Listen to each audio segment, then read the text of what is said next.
تو کسی نے باقاعدہ جدوجہد، کشمکش اور لڑنے لڑانے کا مشکل کردار خود اپنے لیے منتخب کیا۔ یہ محض کوئی کہانی نہیں ہے۔ سچی بات ہے، یہ تو ایک انتہائی گہرا فلسفہ ہے جو انسان کے آزاد ارادے اور تقدیر کے درمیان ایک مضبوط پل بناتا ہے۔ بالکل، مصنف یہ واضح کرتے ہیں کہ ہم اس دنیا میں جو کچھ بھی جھیل رہے ہیں وہ دراصل اسی ابتدائی انتخاب کا نتیجہ ہے، جو کردار ہم نے خود چنا تھا۔ اچھا، اس نقطے کو سمجھنے کے بعد ذہن میں ایک بہت بنیادی سوال پیدا ہوتا ہے۔ ان تحریروں میں ایک اور تصور بھی بار بار ابھرتا ہے، جسے چپ کی چھاپ یا الہی مہر کہا گیا ہے۔ یہ بہت دلچسپ حصہ ہے۔ پہلے تو یہ سمجھنا ضروری ہے کہ یہ چپ کی چھاپ دراصل ہے کیا؟ مطلب اگر ہم سب اپنا اپنا کردار خود چن کر آئے ہیں اور اس الہی مہر کے ذریعے ہمارے دل و دماغ پر ابتدا سے ہی ایک سچی لگن ثبت کر دی گئی ہے جو ہمیں مسلسل سچائی کی طرف کھینچتی ہے، ہاں، تو پھر انسان اس مادی دنیا میں آ کر اس قدر بھٹک کیوں جاتا ہے؟ وہ اپنے ہی چنے ہوئے راستے کو کیوں بھول جاتا ہے اور ایک نہ ختم ہونے والی اندرونی کشمکش کا شکار کیوں ہو جاتا ہے؟ میں سوچ رہا تھا کہ اس کا کیا جواب ہو سکتا ہے۔ دیکھیں، یہ ایک بہت اہم پہلو ہے۔ چپ کی چھاپ دراصل اس ازلی عہد کی وہ خاموش یاد ہے جو انسان کے لاشعور میں کہیں دفن ہے۔ یہ وہ سچائی ہے جو الفاظ کے بغیر محسوس ہوتی ہے۔ یعنی وہ ایک احساس ہے، کوئی لکھی ہوئی ہدایت نہیں۔ بالکل، اور اگر ہم اسے بڑی تصویر سے جوڑ کر دیکھیں تو انسان کا دنیا میں بھٹکنا دراصل اس چپ کی چھاپ کو غلط سمت میں تلاش کرنے کا نتیجہ ہے۔ انسان اس اندرونی سچائی کو مادی دنیا کی بیرونی چیزوں میں ڈھونڈنے لگتا ہے۔ اچھا، ماخذ میں اس پیچیدہ نفسیاتی کیفیت کو سمجھانے کے لیے ایک بڑی زبردست مثال دی گئی ہے نا؟ کستوری ہرن والی۔ جی، وہ ایک انتہائی طاقتور اور سچی بات کہوں تو دل دہلا دینے والی حیاتیاتی مثال ہے۔ ہوتا کچھ یوں ہے کہ ایک خاص قسم کے ہرن کی ناف کے قریب ایک غدود سے سال میں ایک مرتبہ ایک خاص مادہ خارج ہوتا ہے جسے مشک کستوری کہا جاتا ہے۔ وہ مشہور خوشبو۔ ہاں، اس کی خوشبو اتنی مسحور کن اور طاقتور ہوتی ہے کہ وہ ہرن خود اس سے دیوانہ ہو جاتا ہے۔ وہ سمجھتا ہے کہ یہ خوشبو کہیں باہر سے، جنگل کی کسی نامعلوم حصے سے آ رہی ہے، اور پھر وہ بھاگنا شروع کر دیتا ہے۔ بالکل، وہ اس خوشبو کے منبع کو پانے کے لیے جنگلوں اور وادیوں میں دیوانہ وار بھاگنا شروع کر دیتا ہے۔ اور اس بھاگنے کے دوران ایک عجیب میکینزم کام کرتا ہے۔ میں پڑھ رہا تھا کہ جتنا وہ ہرن بھاگتا ہے اس کے جسم کی حرارت بڑھتی ہے۔ ہاں، حرارت بڑھنے سے وہ مادہ اتنا ہی زیادہ چھلکتا ہے، خوشبو اتنی ہی تیز ہوتی ہے، اور وہ ہرن اس خوشبو کو اور بھی قریب محسوس کرتے ہوئے مزید تیزی سے دوڑتا ہے۔ یہ تو ایک نہ ختم ہونے والا چکر بن گیا۔ بالکل ایسا ہی ہے۔ وہ بیچارہ جانور اس حقیقت سے مکمل طور پر بے خبر ہوتا ہے کہ جس چیز کی تلاش میں وہ در دل کی ٹھوکریں کھا رہا ہے، جس کے لیے وہ اپنی جان ہلاکت میں ڈال رہا ہے، وہ تو اس کے اپنے ہی اندر سے پھوٹ رہی ہے۔ اور آخرکار بھاگتے بھاگتے تھک کر نڈھال ہو جاتا ہے یا کسی شکاری کا نشانہ بن جاتا ہے۔ مصنف صوفیانہ تشبیہ کو بہت خوبصورتی سے آج کے دور کے ملحدین پر لاگو کرتے ہیں، یعنی وہ لوگ جو خدا کا انکار کرتے ہیں۔ جی، اور ماخذ میں موجود یہ دعویٰ یقیناً بہت سی بحثوں کو جنم دے سکتا ہے، کیونکہ عموماً جب الحاد یا خدا کے انکار کی بات ہوتی ہے تو معاشرہ اسے صرف تکبر، فکری بغاوت یا ضد سمجھتا ہے۔ لیکن ہمارے ماخذ نے اس کا ایک بالکل مختلف اور خالصتاً نفسیاتی تجزیہ پیش کیا ہے۔ یہاں مصنف نے ایک مشہور شخصیت جاوید اختر کی مثال دی ہے، جنہوں نے ایک ٹی وی پروگرام میں خدا کے وجود پر کڑی بحث کی تھی۔ دیکھیں، ماخذ کا استدلال یہ ہے کہ ان کا یہ انکار محض کوئی خالص علمی یا فکری بغاوت نہیں ہے، بلکہ یہ ان کے اندر موجود بچپن کے دکھوں، صدموں اور گہرے نفسیاتی دباؤ کا نتیجہ ہے۔ یعنی دفاعی حکمت عملی کے طور پر دماغ حقیقت کو جھٹلانے لگتا ہے۔ بالکل، سائنسی علوم اور دماغی سائنس بھی یہی بتاتے ہیں کہ جب انسان شدید مصیبت یا ناانصافی سے گزرتا ہے تو جو شدید صدمات لاشعور میں بیٹھ جاتے ہیں وہ انسان کو یہ باور کرواتے ہیں کہ اگر دنیا میں اتنا دکھ ہے تو یقیناً یہ کائنات چلانے والا کوئی نہیں۔ یہ سب ایک من گھڑت کہانی لگنے لگتی ہے انہیں۔ ہاں، لیکن در حقیقت ماخذ کے مطابق وہ ملحد بھی اسی کستوری ہرن کی طرح لاشعوری طور پر اسی حق کی تلاش میں دوڑ رہا ہوتا ہے۔ ماخذ ایک بہت حیران کن دعویٰ کرتا ہے کہ جو شخص خدا کو نہ مانتے ہوئے انتہائی شدت سے بحث کرتا ہے، اس کے اندر دراصل ایک عجیب سی ایکسائٹمنٹ ہوتی ہے۔ وہ منکر بن کر یقین حاصل کرنا چاہتا ہے۔ جی بالکل۔ لیکن ذرا رکیے، کیا یہ ایک بہت بڑی عمومیت یعنی جنرلائزیشن نہیں ہے؟ کس لحاظ سے؟ مطلب بہت سے ملحدین اور مفکرین کا تو یہ دعویٰ ہے کہ ان کا انکار خالصتاً سائنسی، عقلی اور منطقی بنیادوں پر استوار ہے، نہ کہ کسی جذباتی صدمے یا نفسیاتی دباؤ کا نتیجہ۔ تو کیا ماخذ ہر قسم کے الحاد کو محض ایک نفسیاتی عارضہ قرار دے رہا ہے؟ میں بتاتی ہوں۔ یہ ایک انتہائی جائز اور منطقی سوال ہے۔ یقیناً ہر انسان کا فکری سفر مختلف ہوتا ہے، تاہم ماخذ جس مخصوص زاویے پر زور دے رہا ہے وہ یہ کہ انسان کی بنیادی فطرت میں ایک تلاش رکھی گئی ہے۔ وہ جو چپکی چھاپ کی بات ہوئی تھی؟ جی ہاں، مصنف کا موقف یہ ہے کہ وہ شخص جو خدا پر یقین نہیں رکھتا لیکن خدا کے نہ ہونے کو ثابت کرنے کے لیے اپنی پوری زندگی اور توانائیاں صرف کر دیتا ہے، وہ دراصل خدا ہی کے تصور کے گرد گھوم رہا ہے۔ اچھا، یعنی اگر کوئی چیز ہے ہی نہیں تو اس کے خلاف اتنی شدید جنگ کیوں؟ بالکل، مصنف اس رویے کو لاشعوری تڑپ قرار دیتے ہیں، اور یہی وہ جگہ ہے جہاں تاریخ کا ایک بہت بڑا تضاد ابھر کر سامنے آتا ہے۔ واقعی تاریخ کا یہ تضاد بہت حیران کن ہے۔ ان دستاویزات میں منصور حلاج، شمس تبریزی اور سچل سرمست جیسے عظیم صوفیاء کا ذکر کیا گیا ہے۔ اور مزے کی بات دیکھیں، اپنے دور میں ان لوگوں کو ملحد، کافر یا گمراہ کہا گیا۔ ہاں، منصور حلاج نے جب انا الحق یعنی میں حق ہوں کا نعرہ لگایا تو اس وقت کے علماء نے اسے شرک قرار دیا اور انہیں سولی پر چڑھا دیا گیا۔ شمس تبریزی کو تو باقاعدہ غائب کر دیا گیا۔ لیکن ذرا تاریخ کا پلٹنا تو دیکھیے، ان کے دنیا سے جانے کے بعد صدیوں کے سفر میں وہی لوگ حضرت کہلائے اور اولیاء کے اعلیٰ ترین درجوں پر فائز مانے گئے۔ آج ان کی کتابیں لاکھوں کی تعداد میں پڑھی اور پڑھائی جاتی ہیں۔ اور اس تضاد کے اصل وجہ وہی کستوری کی خوشبو ہے۔ ان صوفیاء نے انا الحق جیسے نعرے کسی تکبر کے بنیاد پر نہیں لگائے تھے۔ تو پھر کیا وجہ تھی؟ وہ دراصل اس کستوری کی خوشبو کے اتنے قریب پہنچ چکے تھے، وہ اپنے اندر کی سچائی میں اس قدر غرق ہو چکے تھے کہ انہیں اپنے اور خالق کے درمیان کا پردہ ہی محسوس نہیں ہوتا تھا۔ یہ ایک بہت باریک لکیر ہے۔ معاشرہ اسے کفر سمجھا، جبکہ صوفیانہ نقطہ نظر سے وہ عشق کی ایک انتہائی شکل تھی۔ بالکل، وہ کستوری کی تلاش میں خود کستوری بن گئے تھے۔ اچھا، اس تمام بحث سے ایک اور سوال جنم لیتا ہے، کیا یہ تڑپ، یہ سوالات اٹھانا، یہ اندر کی بے چینی اور جستجو کوئی بری بات ہے؟ نہیں، بالکل بھی نہیں۔ مطلب اگر انسان کے اندر ایک کستوری رکھ دی گئی ہے تو اس کا اس خوشبو کے پیچھے بھاگنا تو ایک انتہائی فطری عمل ہے۔ کیا اس فطری جستجو کو ہم محض گمراہی کہہ کر مسترد کر سکتے ہیں؟ دیکھیں، ماخذ اس حوالے سے بالکل واضح ہے کہ یہ تڑپ ہرگز بری نہیں ہے، بلکہ مصنف اسے ایک نیا اور خوبصورت نام دیتے ہیں: پاک حرص۔ پاک حرص؟ یہ اصطلاح تو بہت گہری لگ رہی ہے۔ جی، یہ وہ حرص ہے جو خالق نے ازل سے انسان کے دل میں ڈال دی تھی تاکہ وہ اس کے مخفی خزانے کو تلاش کر سکے۔ مسئلہ اس تڑپ یا حرص کا نہیں ہے، مسئلہ سمت کا ہے۔ سمت سے آپ کی کیا مراد ہے؟ جب انسان اس پاک حرص کو دنیا کے مادی مواد، دولت، طاقت اور شہرت کی طرف موڑ لیتا ہے، یا پھر اپنی محدود انسانی عقل پر حد سے زیادہ بھروسہ کر لیتا ہے، تو وہ کستوری ہرن کی طرح ہلاک ہونے کے خطرے سے دوچار ہو جاتا ہے۔ صحیح۔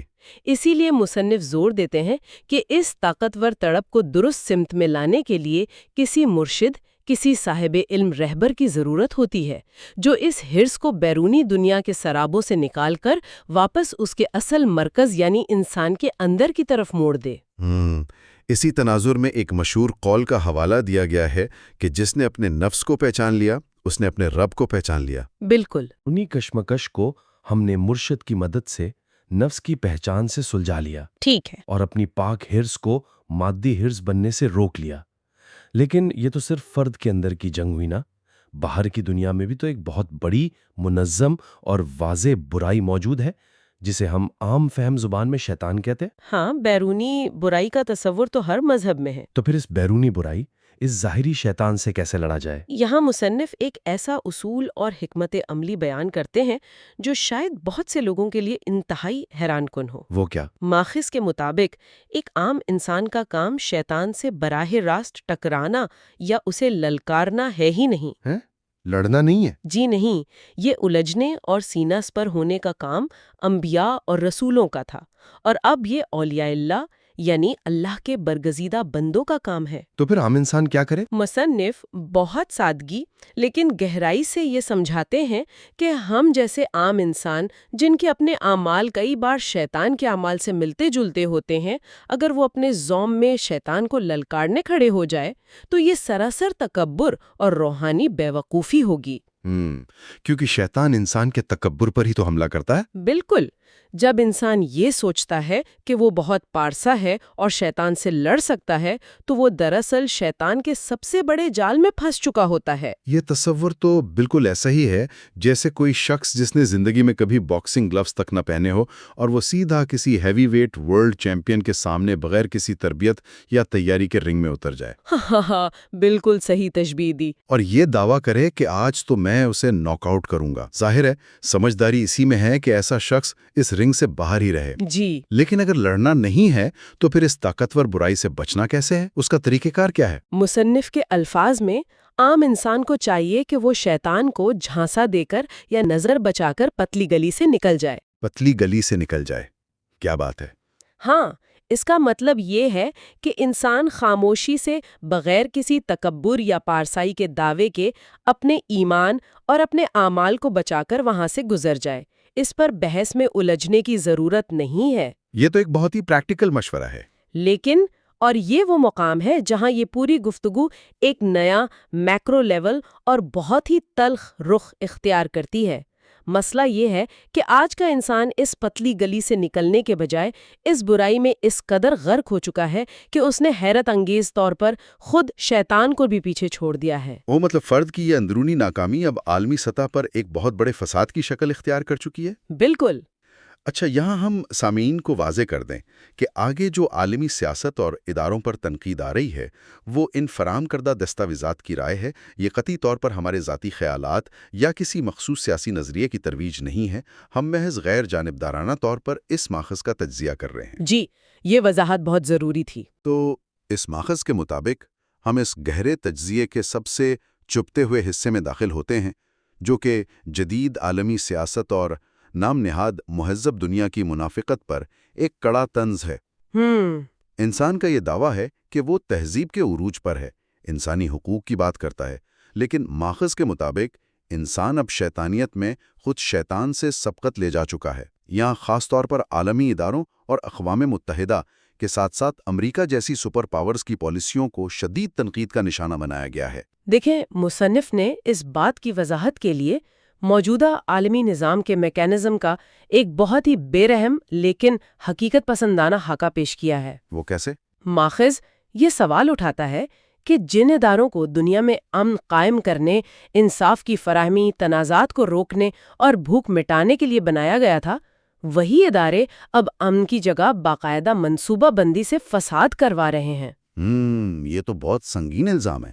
یہ کیسے ہوتا ہے؟ مصنف کے مطابق امن اب کوئی عظیم انسانی مقصد نہیں رہا، بلکہ یہ ایک ایسی جنس یعنی کوموڈٹی بن چکا ہے جسے بین الاقوامی منڈی میں بیچا جاتا ہے۔ امن کو بیچا جا رہا ہے؟ جی، یہ سپر پاورز پہلے دنیا کے مختلف خطوں میں پراکسی جنگیں شروع کرواتی ہیں، وہاں کے دھڑوں کو اپنا مہنگا ترین اسلحہ بیچتی ہیں، معیشتوں کو تباہ کرتی ہیں، اور پھر جب وہ ممالک کھنڈرات میں تبدیل ہو جاتے ہیں تو یہی طاقتیں تعمیر نو کے نام پر وہاں داخل ہوتی ہیں اور بھاری قرضے دے کر ان قوموں کو ہمیشہ کے لیے معاشی غلام بنا لیتی ہیں۔ اس پورے میکانزم کو سمجھنے کے لیے ہم ایک بہت ہی واضح تشبیہ استعمال کر سکتے ہیں۔ یہ تو گویا ایسا ہے کہ فائر بریگیڈ کا عملہ جس کا کام آگ بجھانا ہے، وہ خود رات کے اندھیرے میں جا کر شہر کے مختلف حصوں میں جان بوجھ کر آگ لگا رہا ہے تاکہ صبح ہوتے ہی وہ اپنا پانی اور آگ بجھانے کا سامان اونچے داموں بیچ سکے۔ بالکل۔ اور پھر جب وہ آگ پر قابو پا لیتے ہیں تو اگلے دن اخبارات میں ہیرو بن کر امن قائم کرنے اور شہر کو بچانے کے تمغے بھی خود ہی اپنے سینوں پر سجا لیں۔ یہ منظم دھوکہ دہی، یہ ریاستی لوٹ مار اپنا اسلحہ بیچنے کے لیے دانستہ طور پر خون ریزی کروانا۔ ماخذ کے نزدیک یہی وہ شیطانیت ہے جس نے اصل اور روایتی شیطان کو بھی حیرت اور بے بسی میں ڈال دیا ہے۔ اور یہیں پر آ کر یہ تحریر اپنے فلسفیانہ اور جذباتی عروج پر پہنچتی ہے نا؟ جی ہاں، مصنف نے اس کیفیت کو، اس عالمی منافقت کو بیان کرنے کے لیے دو شیطانوں کے درمیان ہونے والے ایک انتہائی طاقتور، علامتی اور طنزیہ مکالمے کا سہارا لیا ہے۔ ذرا اس منظر کو تصور میں لائیں کہ دو شیطان کسی مقام پر بیٹھے آپس میں گفتگو کر رہے ہیں۔ یہ منظر ہی اپنے آپ میں ایک بہت بڑی اور تلخ حقیقت کی عکاسی کرتا ہے۔ ان دو شیطانوں کے درمیان کیا بات چیت ہو رہی ہے؟ وہ کس میکینزم کی طرف اشارہ کر رہے ہیں؟ ایک شیطان اپنے ساتھی سے سرگوشی کرتے ہوئے کہتا ہے کہ بھائی ذرا اس کائنات کے تضاد کو اور ہمارے محدود اختیارات کو تو دیکھو۔ اچھا۔ وہ کہتا ہے کہ اللہ نے برائی کرنے کے لیے ہمیں گمراہ کرنے کی اجازت تو دی، لیکن ہماری کچھ حتمی حدیں مقرر کی ہوئی ہیں۔ ہم آزاد ارادے کے اس درجے پر نہیں ہیں جہاں ہم خالق کے مقرر کردہ سرخ لکیروں کو پار کر سکیں۔ یعنی شیطان بھی باؤنڈریز کو سمجھتا ہے۔ بالکل۔ مثال کے طور پر وہ شیطان کہتا ہے کہ ہم مکہ اور مدینہ جیسی مقدس ترین جگہوں کے اندر داخل نہیں ہو سکتے، ہمارے لیے وہاں جانا ممنوع ہے۔ صحیح۔ لیکن ذرا ان انسانوں کی طرف دیکھو جنہیں مکمل آزاد ارادہ دیا گیا تھا تاکہ وہ بلندیوں کو چھو سکیں۔ یہ دنیا کی نام نہاد سپر پاورز کے سربراہان، یہ ملکوں کے کرپٹ حکمران اور بے حس سرکاری افسران، جو بظاہر ایمانداری اور پارسائی کا لبادہ اڑے ہوئے ہیں۔ ہاں، جو اپنے ہی ملک کے عوام کا مال بڑی بے دردی سے لوٹتے ہیں، جو امن کے نام پر دغابازی کرتے ہیں، جو لاکھوں انسانوں کے قتل عام پر خاموش رہتے ہیں، وہ اپنے چہروں پر انتہائی عقیدت سجا کر اور شاہی پروٹوکول کے ساتھ انہی مقدس مقامات کے اندر بڑی آسانی سے چلے جاتے ہیں۔ یہ مکالمہ دراصل انسان کے اس آزاد ارادے پر ایک زبردست چوٹ ہے۔ ہاں، مطلب ایک طرف وہ مافوق الفطرت برائی ہے جو اپنی حدود، اپنی زنجیروں اور خدائی پابندیوں کو جانتی ہے، اور دوسری طرف انسان، بالکل انسان جو مقدس ترین جگہوں کا تقدس بھی اپنی منافقت، جھوٹ اور ظلم کے ساتھ پامال کر رہا ہے کیونکہ اس کے پاس انتخاب کی آزادی تھی۔ اس نے اس آزادی کو اتنی نچلی سطح پر استعمال کیا ہے کہ شیطان بھی دنگ رہ گیا ہے۔ جی ہاں، اور شیطان کی وہ آخری بات جو مصنف نے لکھی ہے وہ انتہائی جذباتی، گہری اور ہمارے موجودہ دور کا سب سے بڑا نوحہ اور المیہ ہے۔ وہ آخری جملہ کیا ہے؟ شیطان اپنے ساتھی سے ایک بھاری سرد آہ بھرتے ہوئے کہتا ہے کہ اب ہم ان انسانوں کو کیا ڈبوئیں گے؟ یہ انسان تو ہمیں لے ڈوبیں گے۔ اس دنیا میں وہ ہم شیطانوں کی اور ہمارے پرانے طریقوں کی کوئی جگہ نہیں رہی۔ یہ مکالمہ، یہ شدت اور اس میں چھپا ہوا طنز، یہ سب واقعی ایک لمحے کے لیے انسان کو مکمل طور پر خاموش کر دیتا ہے۔ ہم نے اپنی اس گفتگو کا آغاز عالم ارواح کے اس عظیم الشان تھیٹر سے کیا تھا جہاں ہر روح ایک سچی لگن کی مہر، ایک چپ کی چھاپ لے کر اس دنیا میں آئی تھی۔ پھر ہم نے دیکھا کہ کیسے ہم اس کستوری ہرن کی طرح اپنی ہی اندرونی سچائی سے غافل ہو کر ایک اندھی مادی دوڑ میں لگ گئے، الحاد کے نام پر اپنی ہی روح سے بغاوت کی، اور پھر شیطان سے بچ کر خاموشی سے پتلی گلی سے نکلنے کے بجائے ہم عالمی منافقت، خون ریزی اور اقتدار کی ہوش میں اس قدر آگے نکل گئے کہ خود شیطان بھی اب خود کو بے روزگار اور کمتر محسوس کرنے لگا ہے۔ اور جیسا کہ ہم نے دیکھا، یہ محض کوئی صوفیانہ یا افسانوی بات نہیں رہی۔ جب ہم روزمرہ کی عالمی سیاست، معاشی استحصال کے میکانزم اور انسان کے انسان پر ڈھائے جانے والے جدید مظالم کو دیکھتے ہیں تو ماخذ کا یہ فلسفہ ایک کھلی اور تلخ حقیقت بن کر ہمارے سامنے کھڑا ہو جاتا ہے۔ وہ انسان جسے اشرف المخلوقات بنایا گیا تھا، وہ اپنی اس پاک حرص کو تباکن مادی حرص میں بدل کر اپنے زوال کے بدترین اور تاریک ترین دور سے گزر رہا ہے۔ بالکل صحیح کہا۔ تو اس تمام گہرے تجزیے کے بعد یہاں ایک حتمی اور نیا فکرنگے سوال چھوڑے جا رہے ہیں، ایک ایسی بات جس پر غور کرنے سے شاید روح کانپ اٹھے۔ دیکھیں، اگر آج کا انسان واقعی منافقت، ظلم اور استحصال کے اس مقام تک پہنچ گیا ہے جہاں روایتی شیطان بھی بے بس اور متروک ہو چکا ہے، تو کیا اس کا مطلب یہ ہے کہ مستقبل میں جب ہم مصنوعی ذہانت یعنی آرٹیفیشل انٹیلیجنس اور ایسی ٹیکنالوجیز تخلیق کر رہے ہیں جو انسان کی ہی عکاسی کرتی ہیں، تو کیا ہم اپنی یہ لامحدود شیطانیت ان بیرو مشینوں میں بھی منتقل کر دیں گے؟ بالکل، ایک ایسا معاشرہ جہاں برائی کی علامت کے طور پر کسی مافوق الفطرت شیطان کا وجود ہی باقی نہ رہے، تو کیا ہم اپنی تباہی کا الزام دینے کے لیے کوئی جواز کھو بیٹھیں گے؟ کیا ہم نے جس تھیٹر میں سچائی کا کردار ادا کرنے کا عہد کیا تھا، آج اسی تھیٹر میں ہم خود بغیر کسی بیرونی شیطان کی مدد کے اپنی کہانی کے سب سے بڑے اور بے رحم افرید بن چکے ہیں؟ واقعی یہ بہت گہرائی سے سوچنے کی بات ہے، ایک ایسی حقیقت جس پر صرف ایک سرد آہ ہی بھری جا سکتی ہے۔